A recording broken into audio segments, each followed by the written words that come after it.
اللهم وسلم على سيدنا محمد وعلى آل سيدنا محمد كما سلمت على سيدنا إبراهيم وعلى آل سيدنا إبراهيم إنك حميد مجيد. اللهم صل على سيدنا محمد وعلى آل سيدنا محمد وارحم سيدنا محمدا وآل سيدنا محمد وبارك على سيدنا محمد وعلى آل سيدنا محمد كما صليت ورحمت وباركت على سيدنا إبراهيم وعلى آل سيدنا إبراهيم في العالمين إنك حميد مجيد. اللهم صل على سيدنا محمد النبي وأزواجه أمهات المؤمنين وذريته وأهل بيته كما صليت على سيدنا إبراهيم إنك حميد مجيد. بسم الله الرحمن الرحيم. صلى الله على سيدنا ومولانا محمد وعلى آله وصحبه وسلم.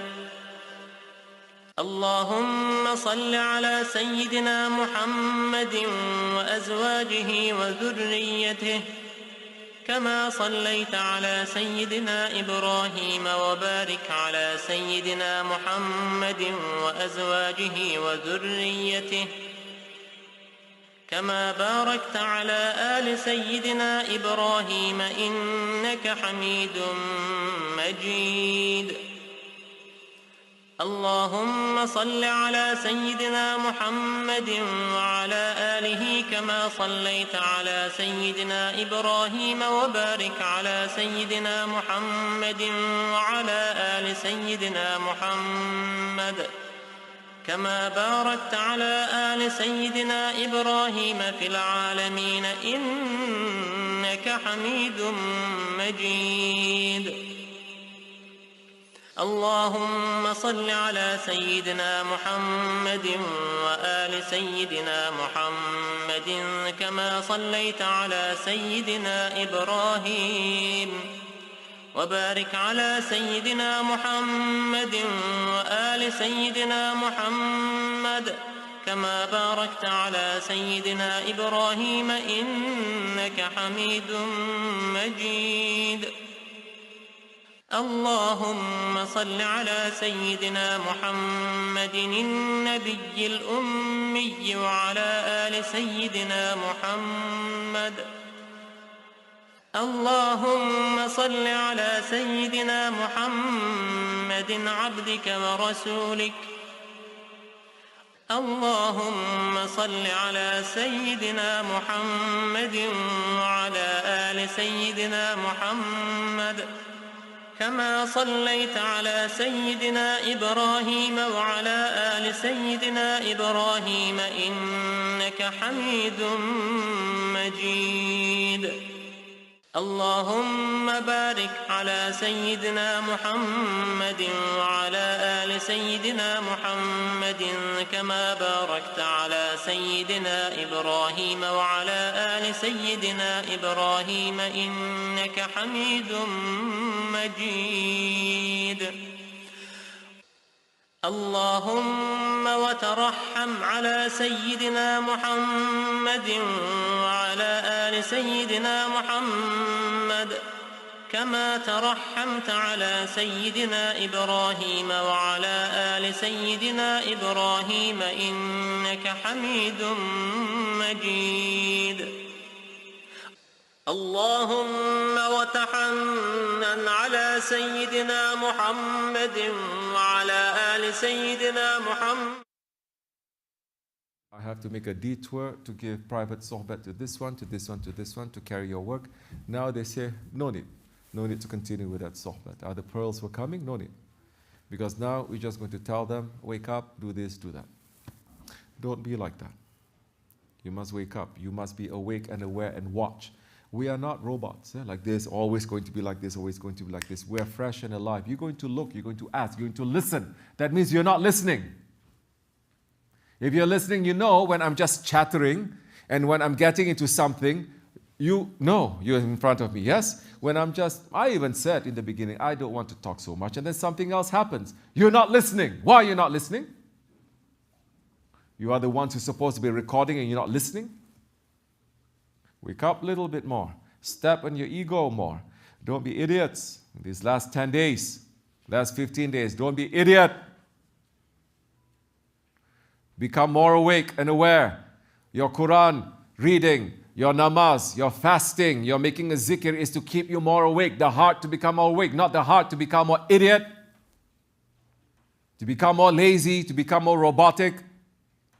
I'm raising my voice like this because you have to wake up. These are the last calls.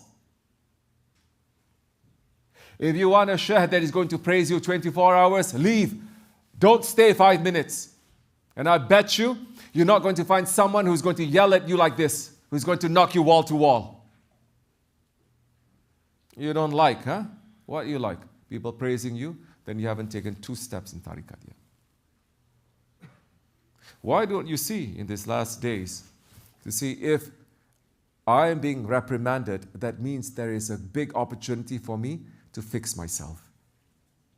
If you don't fix yourself, I can just be quiet and say, they're not going to listen anyway. You don't fix yourself, you're living in la la land, and you think that you made progress, but you have not. You just finish. Doesn't matter, 70 years old or 70 years old. When it's necessary, male or female, black or white, it doesn't matter. When it's necessary, I have to do my job and I have to say, stay in line. Not you, not me, not anyone else. We're saying that we are above all this. So, watch out a little bit in these last days that are coming. The world is falling into a big confusion. We trust in Allah, but we are not happy with the state of affairs. We are not happy with how the Ummah is living these last few days. You should not be happy. Those who have responsibility, they are not saying those things. They are afraid. What are you afraid of? We are afraid of Allah. We are afraid of the Prophet ﷺ. We are afraid of the holy ones who are going to question us on these last days. You can do something. You can say one word. You can make one dua, but you're not. What are you afraid of? Your dunya? It comes to that, isn't it? You're afraid for the dunya. The unbelievers, they're not afraid. We're not saying anyone to do anything big, anything drastic, anything. No. But we're watching. Those ones, anyway, have responsibility. They're not carrying. Don't rush to get responsibility. Don't run forward. You understand? It is enough now. May Allah forgive us in how we are spending these last days, in these last days of this Ramadan. If our hearts have strayed away from the path of Haqq and understanding the state of the Ummah, may Allah send Mahdi alayhi salam soon, inshallah. Wa Fatiha. Amen. Assalamu alaikum. Any questions anyone has? Anyone wants to say? Say. 2 days ago you were saying that you have to watch manners during Ramadan. And I'm asking that when we make dua, especially when we're by ourselves, what is it that is manners to make dua for, and what is it manners that is not to make dua for? Don't ask me these questions. You've been in tariqat for 20 years. You still don't know how to make dua and what not to make dua. Make dua the way you're making dua, that's it. You should not be asking those questions. If he is asking those questions, I may open up. Just last week, the week before, we're speaking about making dua. We want Allah's will to happen, not your will. But that is according to the level of who is asking. Don't ask me these kinds of questions, you especially. And that's not tied in with manners. And it's not tied in with manners in Ramadan. You're supposed to have that and to know that every day, Ramadan or not. 17 years ago, we want the du'as of our Shaykh to come true. Who cares for our dua? Isn't that? Yes, enough. For murids, those who are not murids, make any dua you want. You don't believe me. Go ahead.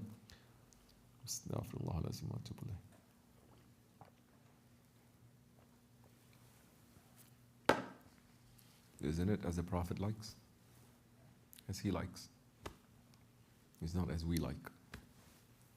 We should get away with what we like. No. Assalamu alaikum. Any other question? Yes. Oh, good. You see. That's courage. I think it was probably 2 or 3 days ago that they passed through Surah Yusuf when they were reading. And one of the... For those who are reading, mashallah, you're reading. Whoever was reading here. Whoever was reading. That was their day, that they passed to Surah, I think it's 12th juz or 13th juz. I'm not sure. But there was one, it didn't stand out to me before, but it stood out to me this time, and it very affected me that when Hazrat Yusuf alayhi salam, when they put the cup with his brother, and then the other's brothers come back and they say, oh, he's a thief, like he had a brother before who was a thief just like him. And they don't know that it's Yusuf alayhi salam. It's such a, Allah subhanahu wa ta'ala says we're telling the most beautiful stories, but it's so painful. And I thought about Shaykh Efendi and what he went through, and I'm just trying to understand that how, and he didn't open at that time who he was. And then even when they came and he asked, what did you do to Yusuf? And they said, are you Yusuf? And then he said that nothing will happen to you today. I don't even know the question, but I'm just saying it's such a beautiful incident. And how do we understand that prophets and awliya Allah, that we saw them, like Shaykh Efendi, that he went through that and he to live with that? I mean, just how can a human being continue when there's that level of betrayal happening to them when they didn't do nothing wrong? You should ask Shaykh Efendi. Don't ask me.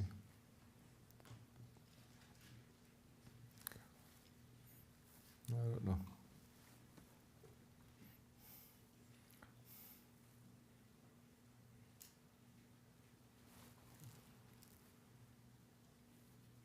Ya Allah, make it easy, inshallah, everyone. Fatiha. Any other question?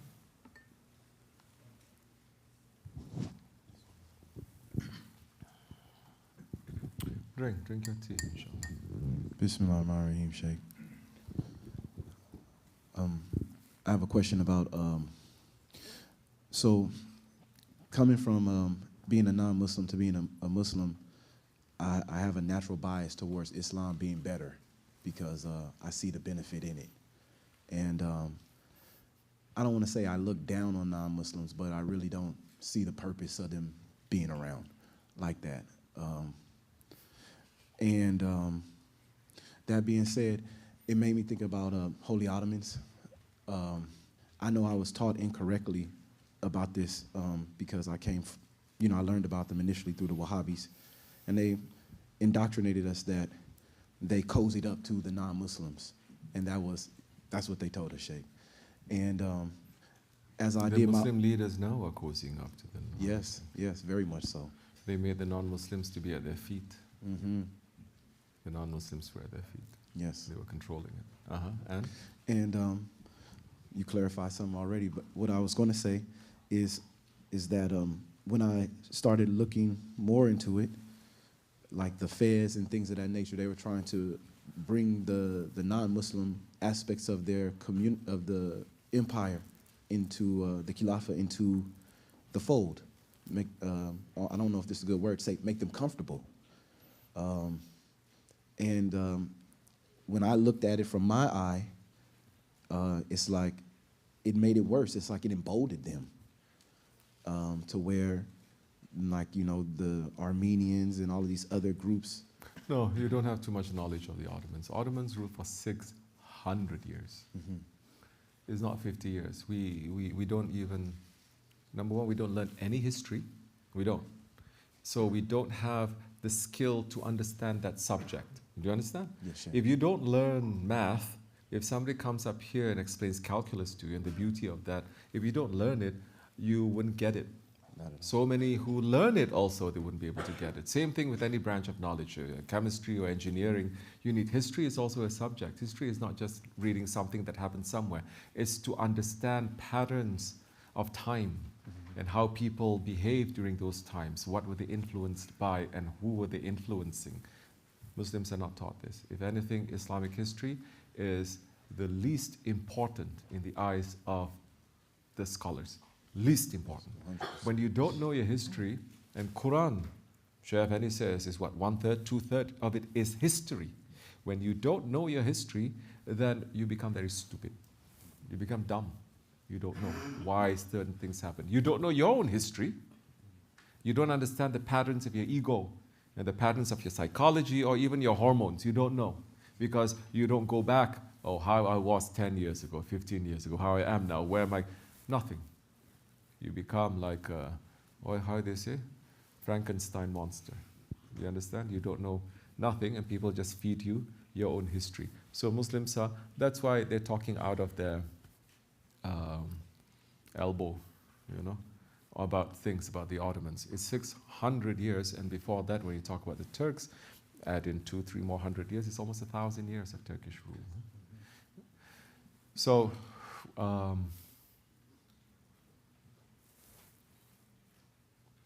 what did they base their ruling on? It is nothing but the Quran and the Sunnah, especially the Sunnah of the Prophet ﷺ, in how to deal with nations, and how to deal with unbelievers, and how to deal with ruling believers and unbelievers.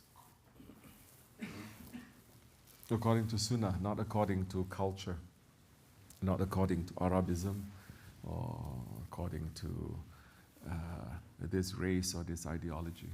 And they were holding it out properly. And they had the alims who are independent from them, and the alim can issue a fatwa even against to the sultan. They have that power, and the awliyas, that power even above the alims and above the sultans. So there's a system of check and balance with this. Very easy for people to say, they should say more, they're collecting more fire for them, that's all. Say. I remember one time,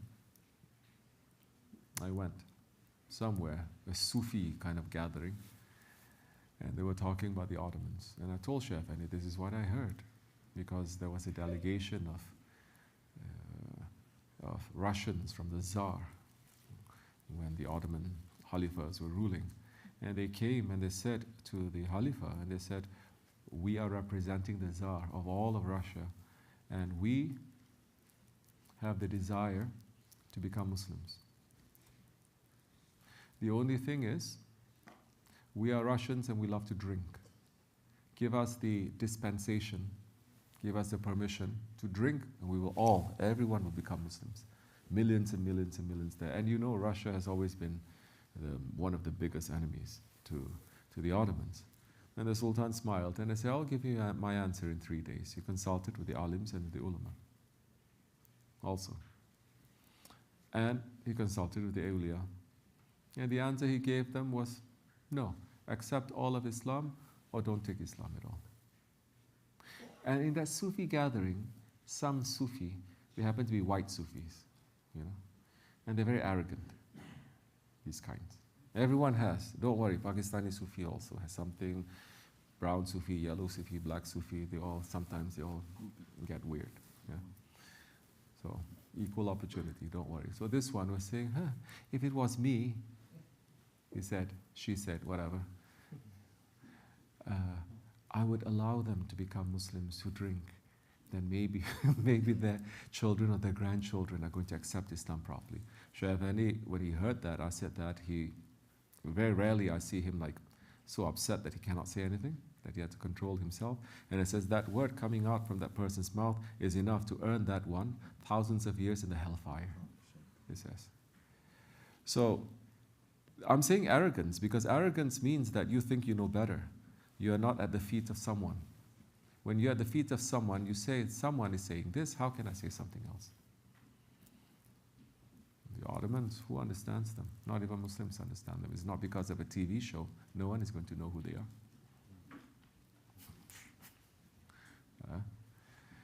And they hardly even talk about their high spirituality. Whatever that is going to come up. They think everything is, you think everything is geopolitics? So,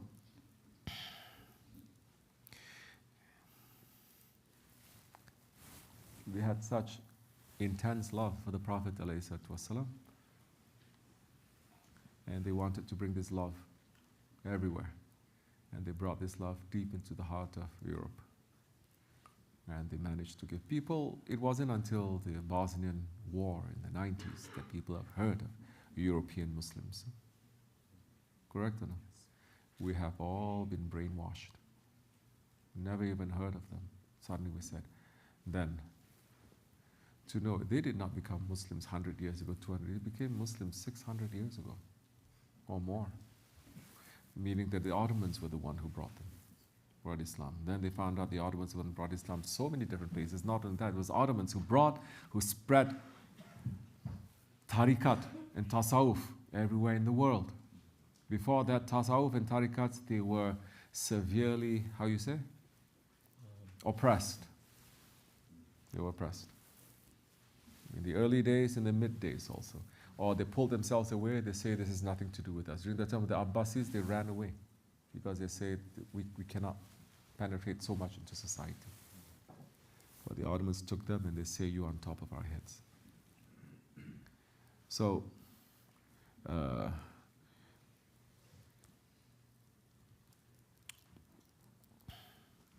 they know the secrets of different tribes and different nations. And every tribe and every nation, in reality, they are Muslim. Every person who is born, in reality, they are Muslim. Yes or no? So what they came was to show an upgraded form of their culture and their traditions. So whatever they touch, it brought the people there to a higher level in every way. And the person who's saying this, they only have a lot of envy because no one, not the Umayyads, not the Abbasis, not any other ones, hundreds of dynasties, that they had made such an impact into Europe as the Ottomans did. Not even the great Mughals, not even the Emir Timur. Geographically, yes, they were a bit far away, but even then. And for the first few hundred years, the Arabs were not even concerned about Europe, not understanding what the role of Europe is going to be in the Akhir Zaman. The Ottomans knew that theirs was a dynasty of the Akhir Zaman. They knew.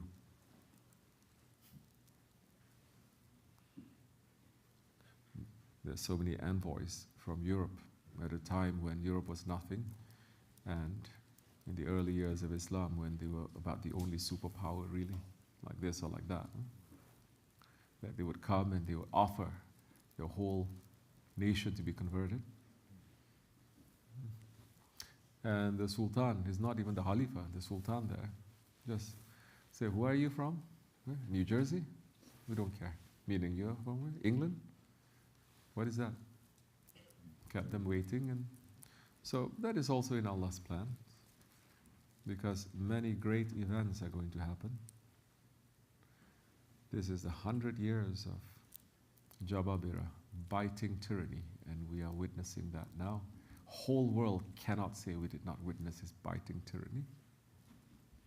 And Allah subhanahu wa ta'ala is saying now, only when there is complete darkness will the sun arise. We're waiting for that sun. Our job is to be supporters of that sun. Supporters of Hazrat Mahdi alayhi salam. Not to sit around and be in illusion and delusion and saying, oh, during Mahdi alayhi salam's time, I'm going to get this much, I'm going to marry this much, I'm going to be this, I'm going to be this. No, it's not. It is to live knowing who is it, what is it, what kind of evil is it out there, to make it alive and not to like it. So many in the name of tolerance, or faith even, they like it. You understand? They say, oh, don't worry, relax. So people are, oh, okay, relax. So now they see suffering, oh, but my Shaykh says relax, oh, so I shouldn't get angry. So they see Muslims being oppressed, being killed, being tortured, anyone, but my Shaykh says relax, don't worry, Allah is in charge. Oh, okay, so I'm not going to feel anything, yes or no? And people are going to feel better like this because it's easier for themselves instead of feeling all sorts of tied up.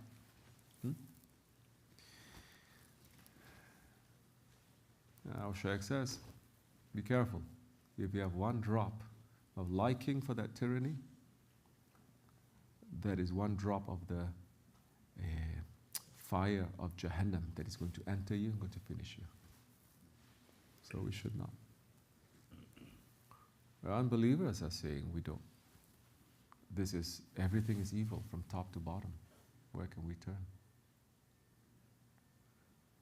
Muslims are sleeping. They're being drugged. Yes, we sit and we ask Allah because nowhere else we can turn to. There is no power now that is able to turn that evil unless the power is supported by Allah subhanahu wa ta'ala. And all the hypocrites are being shown everywhere. They're being shown, they're coming out. Alhamdulillah, they're being cancelled because they are loving so much that platform. And they say, oh, may Allah not test us. Allah forgive us. Fatiha. Yes? Should we just mention that during the end of times, when it is complete darkness, that's when the light of is going to rise, of Islam is going to rise again. And I was thinking, you're mentioning the Ottomans, and the time in which the Ottomans established themselves was a time when Muslims were under attack by, they were divided, and they were under attack by an unstoppable force, the Mongols, and they were just taking over all the lands, killing Muslims, making skulls, mountains out of skulls. Is that something similar that we'll be seeing as events are unfolding, or is that not the darkness that you're talking about? Is that a different type of darkness that you're mentioning? Is it a similar? Right now it's already so dark in everything. The food we eat is so dark and evil. The air we breathe is so dark and evil. The medicines we take is so dark and evil. The systems of education, everything is so dark and evil. The systems of government is so dark and evil. The money that we have in our pockets is so dark and evil. What is not dark and evil? Don't just think it's just mountains of skulls. Maybe at that time we may say those mountains of skulls, but they were believers.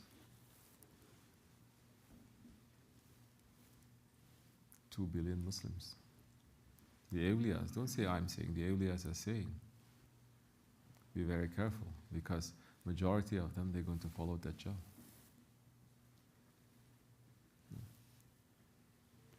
So, mountains of skulls, those ones are saved.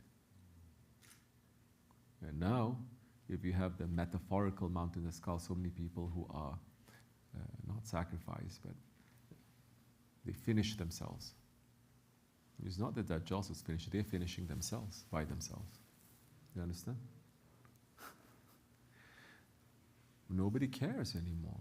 Oh, suffering, it's okay. Oh, eating on the rooftop of Haram Sharif in little nice bubbles, plastic domes, eating, breaking your fast, and then looking at people making tawaf. So everything has become show, like Instagrammable. A show, everything is about that. People are taking pictures and this and that when they're making tawaf. It used to be once upon a time, it is haram to even have anything about you to remind you of dunya. No? That's one of the reasons why, it's forbidden. Is everything is supposed to remind you of death. You're wearing the ihram, it is death. You are there, completely different planet, different place.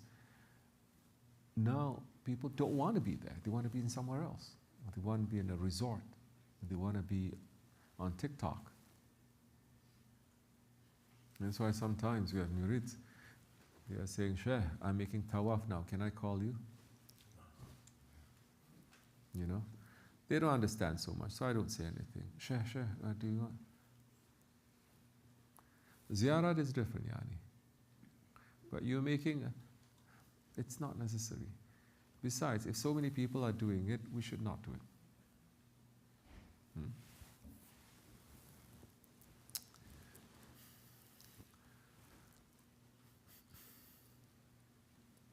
Yeah. We should remember. Prophet ﷺ was also sent to the ones who have been oppressed. We should remember those ones who have been oppressed. And the question should be, if power is in our hands, what are we going to do?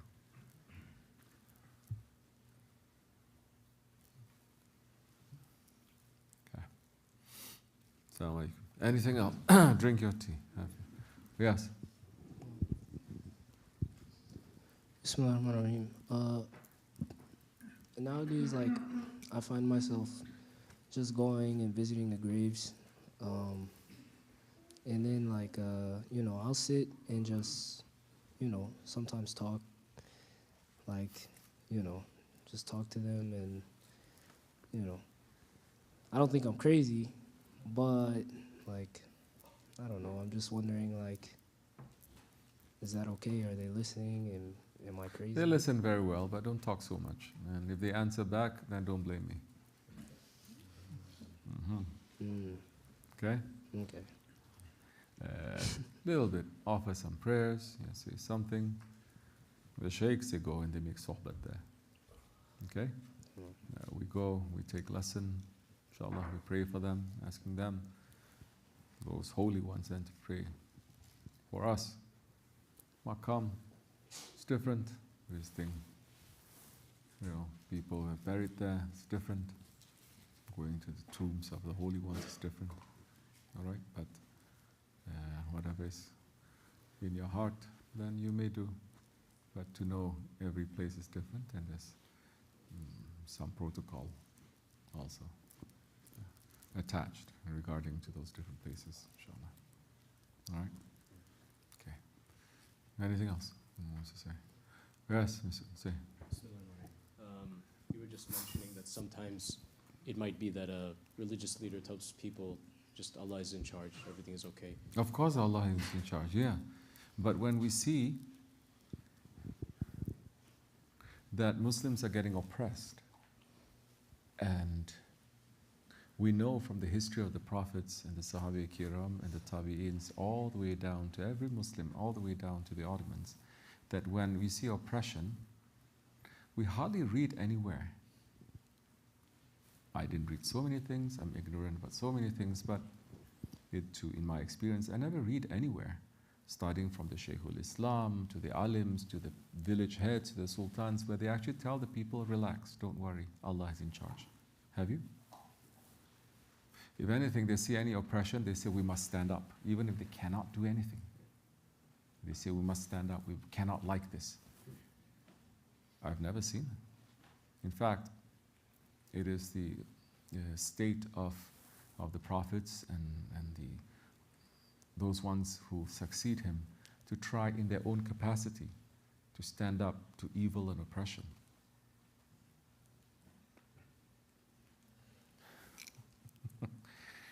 Ahl Sunnah, you see? Ahl Sunnah. We lost our Ahl Sunnah because we lost a Khalifa. We have no reason anymore. Ahl Sunnah. Now, who fights? Wahhabis, they fight. Shiis, they fight. What do Ahl Sunnah they do? Make conferences. They issue fatwas against each other by saying your beard is not long enough, or the moon is like this. Once upon a time, there were a group of people who did so much prayers, but they are caught up in splitting hair like that. And Allah is not loving them. Shaykh Maulana had already said years ago how when Mahdi alayhi salam appears, it is going to be the fuqaha who are going to make fatwas against him. The alims, high alims, they're going to make fatwa against Mahdi alayhi salam. Sultan Awliya has already said this 30 years ago, 40 years ago. And the advice is not to run to that, to know what is necessary, take, but not to run. So,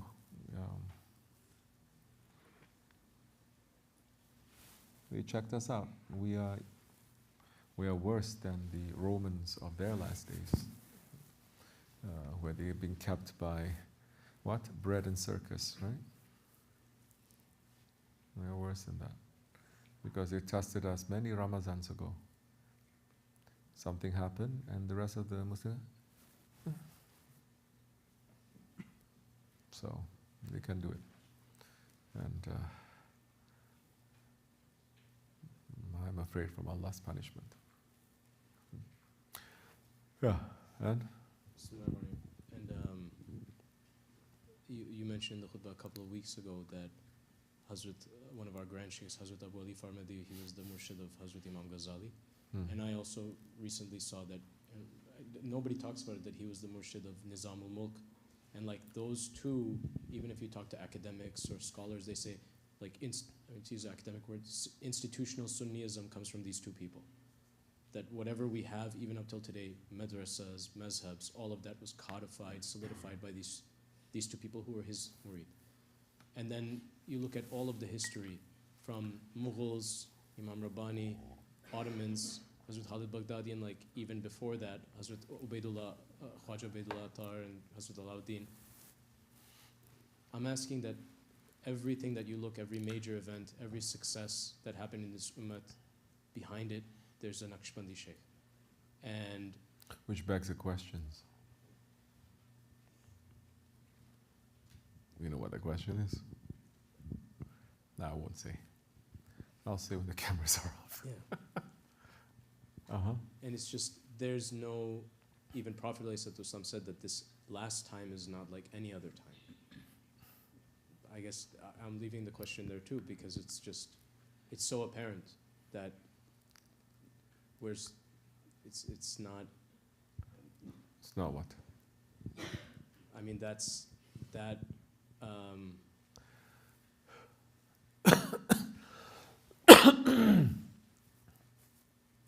don't want to ask with the camera on, maybe.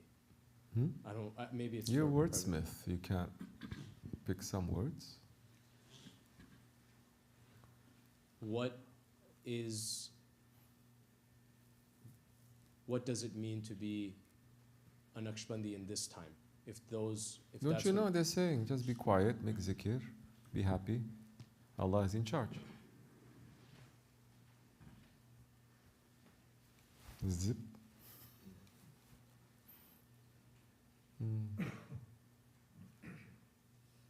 But you're Rabbani. Don't be. But you are still Rabbani. Don't. And the sheikhs will take care of everything. So you can laugh and dance. I don't know anything. Wa min Allahu tawfiq al-Fatiha. I don't know. اللهم صل على سيدنا محمد النبي الأمي وعلى آل سيدنا محمد. اللهم صل على سيدنا محمد عبدك ورسولك. اللهم صل على سيدنا محمد وعلى آل سيدنا محمد كما صليت على سيدنا إبراهيم وعلى آل سيدنا إبراهيم إنك حميد مجيد. اللهم بارك على سيدنا محمد وعلى آل سيدنا محمد كما باركت على سيدنا إبراهيم وعلى آل سيدنا إبراهيم إنك حميد مجيد. اللهم وترحم على سيدنا محمد وعلى آل سيدنا محمد كما ترحمت على سيدنا إبراهيم وعلى آل سيدنا إبراهيم إنك حميد مجيد. اللهم وتحنن على سيدنا محمد وعلى آل سيدنا محمد كما تحننت على سيدنا إبراهيم وعلى آل سيدنا إبراهيم إنك حميد مجيد. اللهم وسلم على سيدنا محمد وعلى آل سيدنا محمد كما سلمت على سيدنا إبراهيم وعلى آل سيدنا إبراهيم إنك حميد مجيد. اللهم صل على سيدنا محمد وعلى آل سيدنا محمد وارحم سيدنا محمدا وآل سيدنا محمد وبارك على سيدنا محمد وعلى آل سيدنا محمد كما صليت ورحمت وباركت على سيدنا إبراهيم وعلى آل سيدنا إبراهيم في العالمين إنك حميد مجيد. اللهم صل على سيدنا محمد النبي وأزواجه أمهات المؤمنين وذريته وأهل بيته كما صليت على سيدنا إبراهيم إنك حميد مجيد. بسم الله الرحمن الرحيم. صلى الله على سيدنا ومولانا محمد وعلى آله وصحبه وسلم.